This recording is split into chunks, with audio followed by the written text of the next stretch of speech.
Mae Dom a Beti yn mentro i'r môr ar daith gwch breifat. Gobeithio nawn ni weld dolphins a seals. A ni efo cwch i yn hun hefyd, so a fi wastad i dweud i ti tamau, not breuddwyd am fi. Let's get it. Siwmai, breuddwyd. Neis gwrdd â ti, Dom. Dom. Beti, hello. Siwmai, croeso i cwch morlo.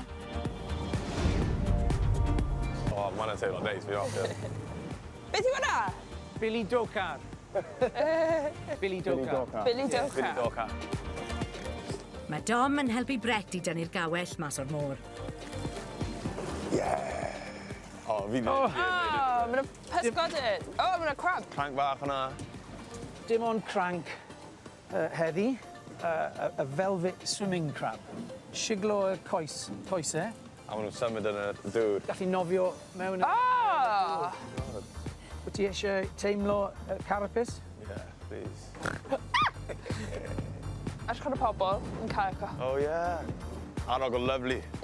Arogl y môr, fi'n caru e. Fel fi wastad yn dweud, dyma be mae bywyd fod. Mae Dom yn teimlo'r cariad gwaetha'r tonau mawr. What a neis, yn dod ie. Reconnect am chwaer. Mae Gwyliau fi ti'n ôl yn actually, mae fe ddim yn neud fi'n teimlo'n amazing. Fi angen sefyll nawr, achos mae stumog fi actually dechrau teimlo rhywbeth.